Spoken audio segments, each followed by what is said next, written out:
Kalimera and welcome to Stupid Ancient History, Stupid A-Level Greeks. As always, I'm eating olives, I'm wearing a toga, and today we're going to look at the significance and the impact of the Ionian revolt on Greek relations. So, previously on Stupid Ancient History A-Level Greeks, we'd looked at the makeup and nature of relations between Greek city-states in 500 BC. And the reason we choose that date is that is our starting point. So what comes next, obviously, is the Ionian revolt. And the Ionian revolt stands as one of these key catalysts in changing relations in the region. It's not so much a catalyst as chucking a breeze block through a French window. Some of the changes are irrevocable. The impact is massive. So, although in this video I will cover some of the key events of the Ionian revolt, its causes and events, I'm not going to go through the story in too much depth. In terms of the actual narrative and the story, this is just going to be an overview. The reason is we've already covered the causes and events of the Ionian revolt in much more detail in a GCSE Persians video. It's also much funnier because it's not just me dribbling on. So if you want more detail about the story, have a look at the GCSE Persians video for the causes of the Ionian revolt. Also, as always, it's in Herodotus. So the Ionian revolt section starts from Book 5, 28 and continues from there.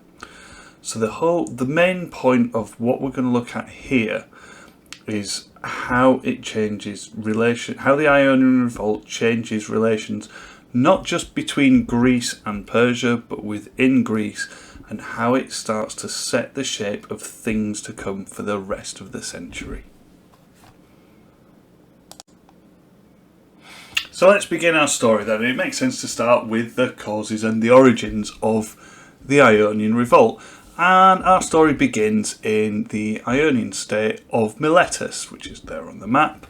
Isn't it lovely? Miletus is a relatively wealthy Ionian state made up of ethnic Greeks, as we mentioned in previous videos, under Persian rule. Now, this Ionian state is ruled by a kind of stand-in or caretaker tyrant, a guy called Aristagoras. He is there in charge ultimately because his uncle is being held at the pleasure of Darius, the king of Persia, in Susa. So Aristagoras is trying to deal with running this city on his own with various rivals who are obviously questioning why he's in charge, not them. So Aristagoras trying to sort out what he's going to do. He's approached by some exiles from the island of Naxos. Again, that's on the map. Now these guys have recently been booted out of Naxos in a kind of little revolution that's happened. These guys used to be the ruling oligarchy of the island. There's been a bit of an uprising and they've been kicked out off the island. Now obviously they're not too keen on that. They kind of want their old jobs back. So what they do, given that Miletus is relatively nearby, given that it's relatively influential and important, and probably knowing that Aristagoras is going to be open to suggestions, these Naxians come to Miletus, they speak to Aristagoras, and basically they want him to help them overthrow this new government in Naxos and re-establish them as the de facto rulers. In return, obviously, Aristagoras will get a ton of cash and favourable trade deals with Naxos. And given that Naxos is kind of your first key stop-off point on the road to Athens or the road to Greece across the sea, it's beneficial. This thing also as well really serves Aristagoras' own agenda to strengthen his position. Like I said, he's a kind of stand-in tyrant. So he's got a lot of naysayers. There's a lot of people questioning whether his rule is legitimate. A lot of people don't really trust him, and he thinks by doing this he'll be able to shut up his detractors, and it'll work marvellously. They'll shut up, he can carry on doing what he wants.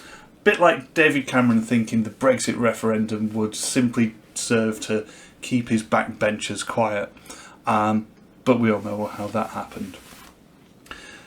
So this works in Aristagoras' favour, but there's one slight problem. He needs a couple of things to be able to do this successfully. Firstly, he needs some troops. He needs some money to pay for this invasion. And he also needs permission from Darius. Because as a member of the Persian Empire, to declare war would be quite problematic without Darius's permission. Now, he doesn't go straight to Darius for all of this. Instead, he goes to a guy called Artaphernes. Artaphernes is the satrap of the region, and he's based in Sardis, which is much nearer. So Artaphernes agrees with Aristagoras. He sees it as a good idea. What can possibly go wrong? Famous last words. Naxos isn't a massive island. It's not really going to cause much problem, and if anything, slowly expanding or gaining more influence for the empire will put, Artaphernes in Darius's good books as well.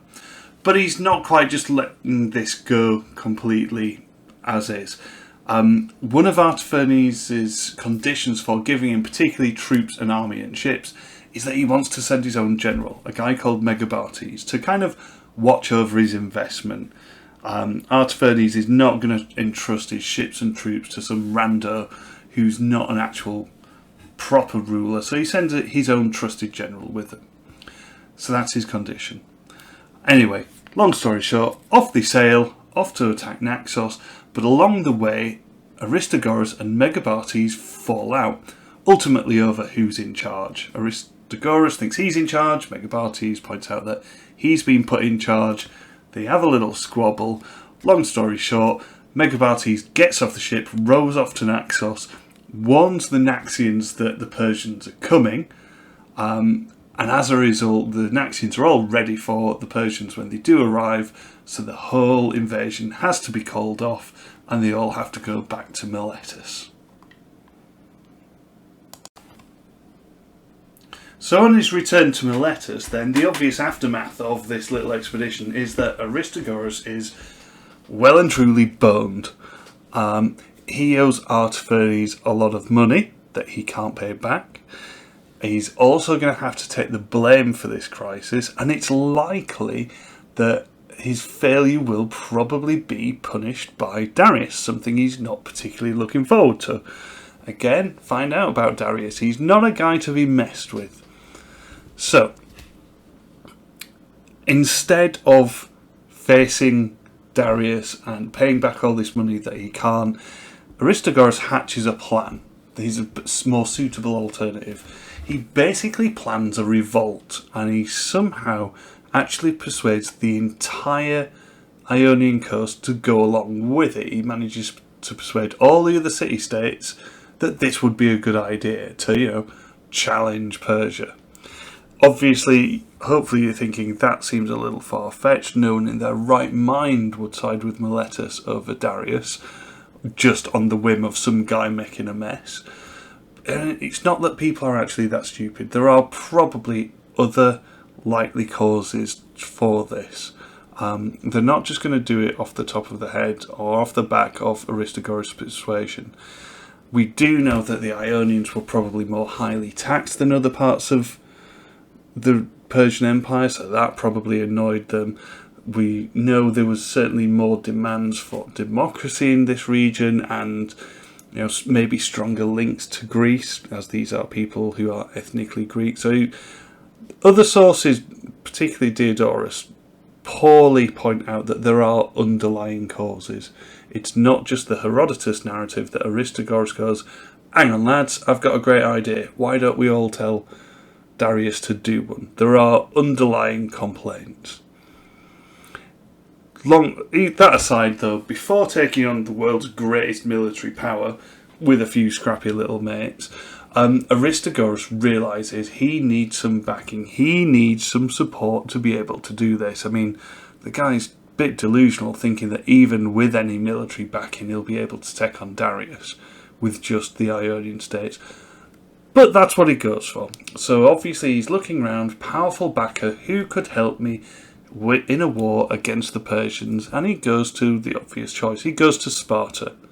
They are the main military power in Greece, they are hegemon of the Peloponnesian League, and they like a good scrap. So Aristagoras travels to Sparta, where he meets the king Cleomenes, and he asks him for help. And effectively, it's Cleomenes' 8-year-old daughter, a woman called Gorgo, we'll come across her later, don't worry, who rebuffs Aristagoras. She basically says to her dad that this foreigner will corrupt you if you go along with him. So Cleomenes says, yeah, I see what you're going, but no, not having it. Sparta refused to help. Now, this shouldn't really have been a big surprise to Aristagoras because, again, think about what we know about Sparta. They are isolationists. They don't like to travel too far. The Ionian coast is a long way from the Peloponnese. Just not interested. It also doesn't help that round about this time as well, Cleomenes is, he's starting up his own beef with Argos, and that's clearly taking up most of his time and effort. Because they are close by, they are problematic, and he wants to do something about that. So he can't be dealing with the Ionian revolt. So, bit dismayed, Aristagoras heads on then to Athens and thinks, right, I'll try this. And he goes to the Athenians, he talks to the assembly, he talks to the leaders, and they actually agree. Which is, again, not a huge surprise. Because, again, as we know, Athens is keen to expand. They see this opportunity as a way of influencing the Ionian coast. Effectively, they look at it throughout the centuries, free real estate. So he goes to Athens, they agree, and they agree to send him 20 warships filled with their finest soldiers, led by their best general, a guy called Miltiades. So he's pretty happy with this. And as they set off, some other smaller Athenian allies, particularly Eretria, agree to send troops as well. So Aristagoras heads back to Miletus with all these new Greek ships and his new Greek friends, off to fight the Persians. We should point out, however, here that Herodotus is under no illusion about this. He describes this as, on these ships sailed all of Greece's future woes. So clearly Herodotus is pointing out that this was not a good idea. So as the Athenian force lands in Miletus, the revolt starts in earnest. And it actually starts off quite well for the Ionians. We're looking at around about 498 now. So the revolt starts, and this joint force of Athenian troops, troops from Miletus, and so on, they head to Sardis, the regional seat of power where Artaphernes is, and they successfully take the town, sack it and burn it to the ground, including, however, a number of temples. So they think, brilliant, we've dislodged the local seat of power, let's carry on. This burning temples, though, this actually puts Darius in what can only be described as a mega rage. He is really, really unhappy about this. So in response, obviously, he calls up the army. Well, this is Darius, so he doesn't call it one army, he organises for 3 armies to march against the Ionians. And they do. So, returning from Sardis, the Athenians and the Ionians, heading back to Miletus, on their way back they are attacked by a force of Persian cavalry. And they are completely outmanoeuvred, they suffer significant losses, and this is the Battle of Ephesus. So this is the first point in the century where Greeks and Persians actively come into conflict, and it does not go well for the Athenians. So much so that they decide that they're not having any of this. If this is how it's going to work, they're going to go home. So Miltiades packs all his men up onto the ships, and they leave. This would obviously leave Aristagoras in a really shaky position. He's started a war against Darius, his mates have run off, but by this point it's almost too late to do anything because the revolt has spread up the entire coastline, right from Halicarnassus and Cyprus in the south, right up to the Hellespont.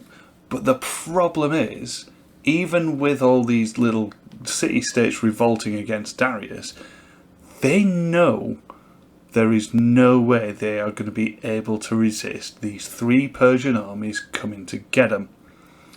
Now, we're saying they knew they weren't going to be able to resist.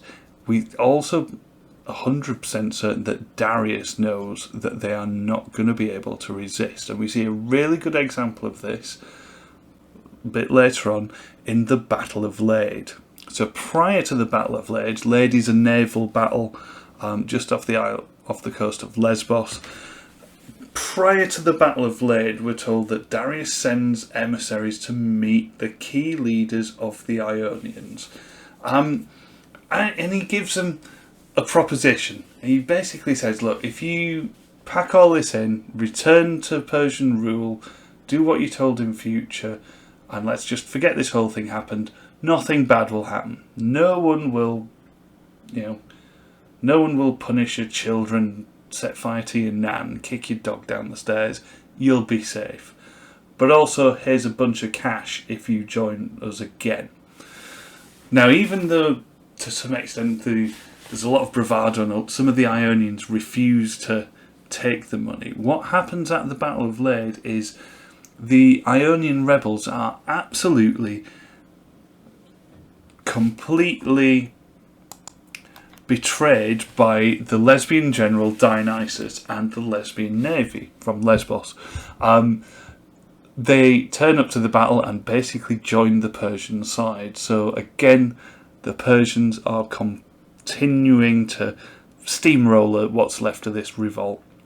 It's also a really good example of what you'll see later on. This idea of Greek unity. Greek unity at this period is pretty much a myth. You give them enough gold or even a good enough reason, they will turn on each other. These city-states are almost entirely self-serving, and Dionysus and the lesbians absolutely see this as an offer they can't refuse. They'd much rather be richer and alive than dead and watching things be on fire. So after the Battle of Lade, that's effectively the end of any real resistance in the Ionian revolt. Aristogoras flees and he's murdered in Thrace. His head is sent to Darius because everyone knows they're after him. And then Miletus is finally taken. They save that city for last. That's where it started. That's where it'll end. Miletus is sacked. The people are enslaved. Darius has his revenge on the city-state who's caused all this bother. And that's it. That's the Ionian revolt done. The coastal region is firmly back under Persian control. So as we said, I'm not going to spend too long dwelling on the details. That's your quick overview of the Ionian revolt, the failed Naxos campaign, the failed revolt, the Greeks turn up, the Greeks run away, the Ionians turn on each other. It's all gone badly. But what's really kind of important for us is looking at the significance of these events and what the impact is. So we obviously, place to start is the immediate impact. And this is the changing regimes on the Ionian coast themselves. True to his word, Darius reabsorbs the Ionian states under Persian rule. No harm, no foul. Obviously Miletus is different, that's sacked and made an example of, but the others are treated pretty well. He doesn't really come for them. If anything, it seems that some of these other issues they've had, Darius is quite keen to deal with. So rather than punish them for revolting, he actually looks at what was the issue and how can they fix it. So we're told immediately after the revolt, one of the tasks given to the Persian general Mardonius is to start introducing kind of low-level democracy in all of these states. It seems that this is something they wanted more of, to have democratic representation. And even though they're not given full democracy, it seems that Mardonius establishes some levels of democracy in these states. So it's almost like he's listening to the reasons for the revolt and making sure it doesn't happen again by listening to them, doing what they want, rather than punishing them. It's also very likely that with these reforms come things like tax breaks. We know the Ionians will have had to pay a lot of money to Darius. They were one of the wealthier parts of the empire. Maybe they got to keep a bit more We never know. There's no clear, real detail about this because it's not terribly interesting to an ancient historian. So we see that Darius, on one hand, has actually been quite nice to these people. That's his way of getting them to not rebel again, by giving them what they want. But rather than it showing you could argue, a weakness in his character, what you could more likely look at is how this shows how important these states are to Darius, that he's willing to forgive, forget, and actually sweeten the deal for them. He makes a big effort to regain their loyalty. He's really putting out the red carpet. He's in, it's all whistles and bells. He's doing what he can to get them back on his side, likely because the Ionian states make up the majority of the Persian navy, and he realises he will need this.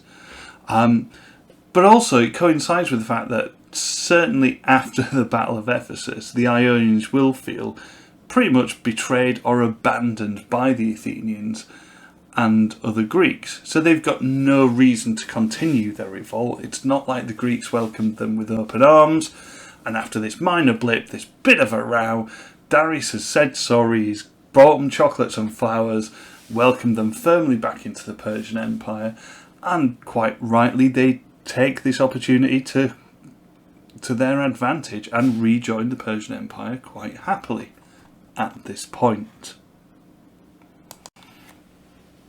The next obvious point to look at now is how this has changed relations for the Greeks and the Persians, and the Ionian revolt has very much put Greece, or Athens at least, in the eye of Darius's rage. Think about Darius a bit like the eye of Sauron, and it's now firmly fixed on Athens. So much so that in Herodotus, in Book 5, Passage 105, we get this elaborate but beautiful story of Darius getting a slave to remind him 3 times at every mealtime to remember the Athenians. Very, very much a prequel to the Lannisters Send the Regards. This is a deep-rooted now revenge plot that's happening. And like I said, the Ionian revolt acts as this major catalyst for all of the upcoming and ongoing feuds between Greece and Persia. Largely before this point, yes, there'd been some scrapping, but the Greeks and Persians had coexisted relatively well at this point. So this is one, we see it as the catalyst for this ongoing and upcoming conflict between Greece and Persia. We should point out that alternatively you could view it as something that just sped up the conflict. The Persian Empire obviously needed to expand. They were running out of places to expand, so it's likely at some point Greece and Persia would certainly come into conflict. But it seems that the Ionian revolt lights the fire, and this starts the conflict going on. So much so that as soon as the Ionian revolt is dealt with, Darius immediately tasks his general Mardonius with planning and preparing a campaign against Athens, and any Greeks who get in the way as well. So this has really kicked Darius into gear. He's now coming for Athens and any Greeks in the way. As a little side note as well, we should point out that these Ionians who've revolted and now come back, as a navy will no doubt, and they do, play quite a key role in attacking the Greeks and attacking the Athenians who had previously offered to help them. That's just the way it goes in ancient Greece.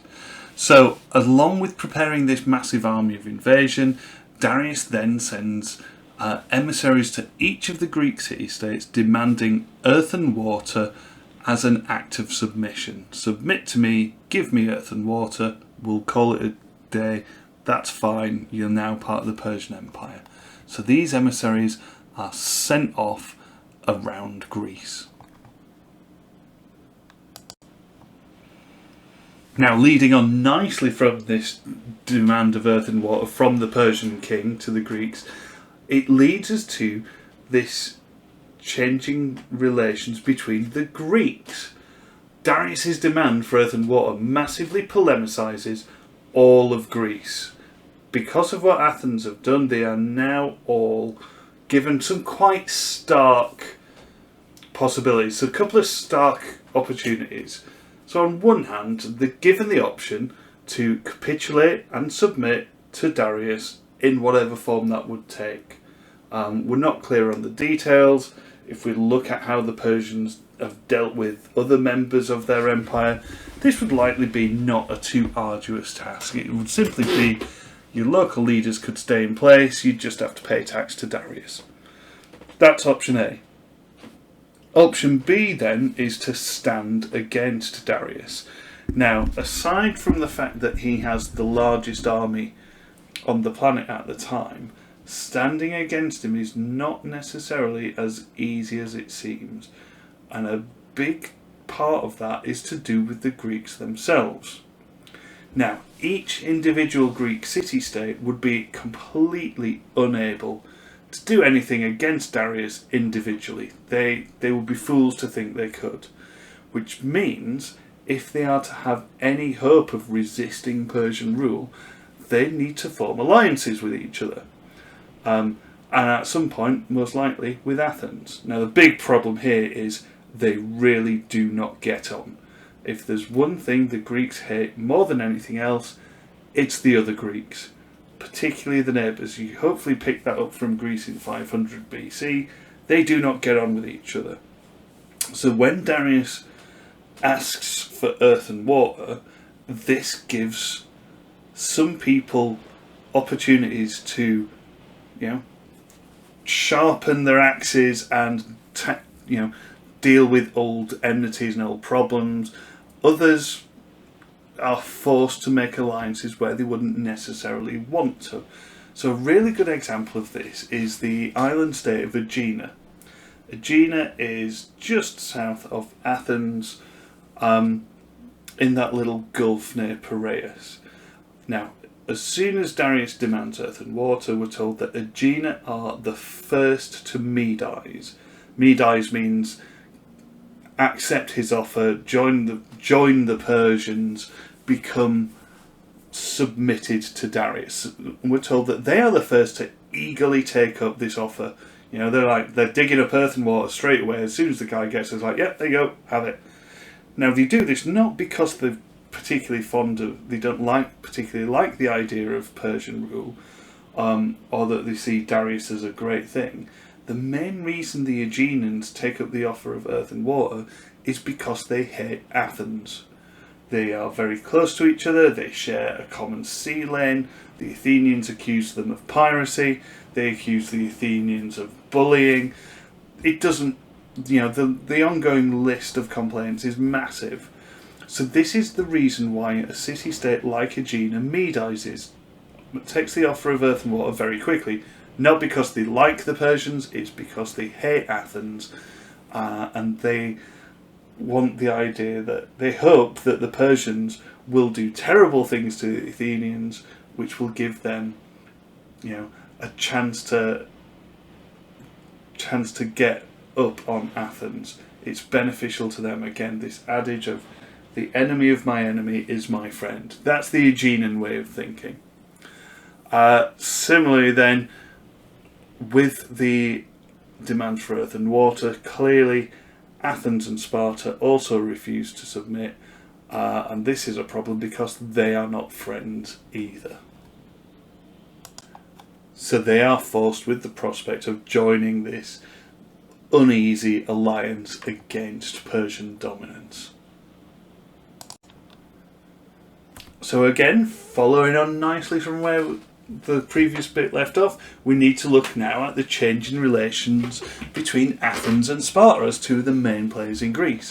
So we know both city-states absolutely refuse Darius's demands. The Athenians throw the emissary in a hole that's specially reserved for prisoners. The Spartans similarly chuck the emissary down a well, claiming he'll find plenty of earth and water down there. These two things are absolutely sacrilegious at the time.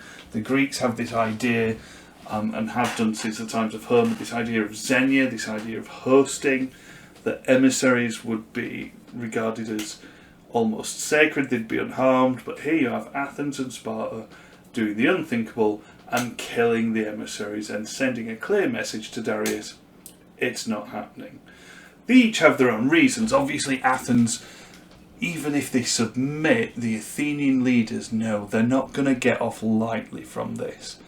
They know that Darius knows it was Athenians who took part in the burning of Sardis.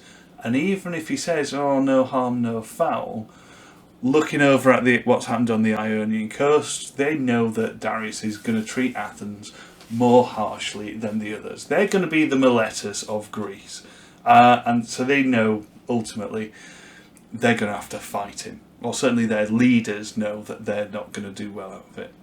Sparta refuse, not for any other reason other than they are Sparta. They are stubborn as hell. They don't bow to anyone. And they ultimately, again, they think they'll be able to fortify the Peloponnese and the Persians will not venture this far and deal with them. But either way, they are stubborn, they say no. So, either way, because of either the ambition and actions of Athens, Sparta and now the Peloponnesian League are ultimately dragged into conflict, as is anybody else who has said no to Darius. It's worth pointing out at this point that there are a fair few city-states who simply don't respond. Argos is a good example. They almost kind of respond by not responding. It's that very much kind of, oh yeah, no, I didn't really see that messenger. It was just in my inbox. It was really busy. I've not got round to it. Earth and water, oh yeah, sorry, we've got it somewhere. That kind of non-committal response. They're neither standing against Darius, neither are they submitting to him. It's almost like they're playing a waiting game to see what happens. Will he turn up at their door? And likely if he does turn up at the door, then they go, oh, here's your earth and water, sorry, bye. But no, the Peloponnesians and Athens are now drawn into this conflict with Darius and the Persians. Now, it's worth pointing out very, very early on in this course that what we see emerging is something that's become known since the period, obviously, as the Thucydides trap. It wasn't named as such by Thucydides, one of our authors, but it's named after him because he plots this out. The Thucydides trap ultimately is that the ambitions of the minor or the smaller player, in this case Athens, is going to bring them into conflict eventually with Sparta. So where you have a dominant force, Sparta, who's effectively being overtaken or challenged by a rising power, in this case Athens, Thucydides ultimately says these two will eventually come into conflict. Okay, at the moment they're entering into a shaky alliance, but he says this conflict is almost inevitable. It's a theory commonly used at the moment to explain the kind of rivalries between the US and China. The fact that China is challenging the US economically for dominance and to some extent politically. If you look at the Thucydides trap idea, it means these two will come into conflict. There's a cheerful thought. But either way, at the moment, Sparta and Athens are entering into this shaky alliance. It's clearly not going to last because the Athenians have brought this up on all of Greece. But for now, they've got a more immediate and bigger problem to worry about than each other, and that is Darius and Persia. So in conclusion, if we're looking at the significance and impact of the Ionian revolt, the key thing, the first layer of takeaway from this is that this is the origin of the up-and-coming conflicts with Persia. You know, just always cite Darius's little Remember the Athenians, Book 5, 105. Like I said, it's likely to have sped up this conflict rather than just being the pure and only cause of it. It's also really significant in that it polemicizes a lot of these relations in and around Greece. So whereas city-states might have had mild, ambiguous disinterest with each other or low-level hostility. This is now ramped up to the point of effectively verging on open war. Aegine's a really good example. They use the impact of the Ionian revolt to openly challenge Athens and side with the bigger team to effectively serve their own ends. So these relations become more crystalline, they become more obvious, they become more divisive. There's less grey areas left in Greece now. You can't sort of just get on with each other. You're given the stark contrast of with the Greeks, with the Persians, or the Argos route, somewhere in between. It's also the start of the point of this emerging rivalry, as it were, the upcoming Thucydides trap between Athens and Sparta. Sparta, you can see throughout the Ionian revolt, for whatever reason, they can be portrayed as kind of lazy, sluggish. They're the comfortable rulers in charge of large parts of Greece. They've got no reason to do anything they don't want to do, and they're seen as a bit fat, lazy and incumbent. Whereas the Athenians, they are the eager, ambitious, energetic new city-state, desperate to do stuff, but in doing so have now dragged everyone back into conflict. So this changing relationship between Athens and Sparta is already starting to be highlighted. And of course, ancient history being ancient history, we should make a comment about the nature of our source material. Like I said before, all of the Ionian revolt, the key source is Herodotus, and there are issues with Herodotus as a historian, but give him a break, he was the first one. The problem with being first is there's no one to follow. So with Herodotus, there are issues with his narrative. Clearly it's very simplistic about the Ionian revolt, the idea that Aristogoras is able to generate this whole thing on its own because of a simple thing like a failed expedition. And even the detail of the expedition is quite Herodotan, it's quite fanciful. There's a guy whose head gets stuck out of a hole. It misses some of the kind of more what you'd expect from modern history. But that's fine, it's Herodotus. But what's really interesting when we look at the kind of impact, even though Herodotus is writing in Athens, effectively, to some extent on the payroll of the Athenians, he clearly highlights Athens as the reason for this conflict. If he doesn't directly tackle blame, but if he did, he'd blame Athens. Just that little line about the woes of all Greece set sail on Miltiades' ships. He's quite clear that this is Athens. Athens' eagerness and ambition has brought this upon the other Greeks, that the other Greeks were not involved. So he's not pulling that many punches, but clearly saying, look, Athens, you've caused this, don't try and fob it off on anyone else.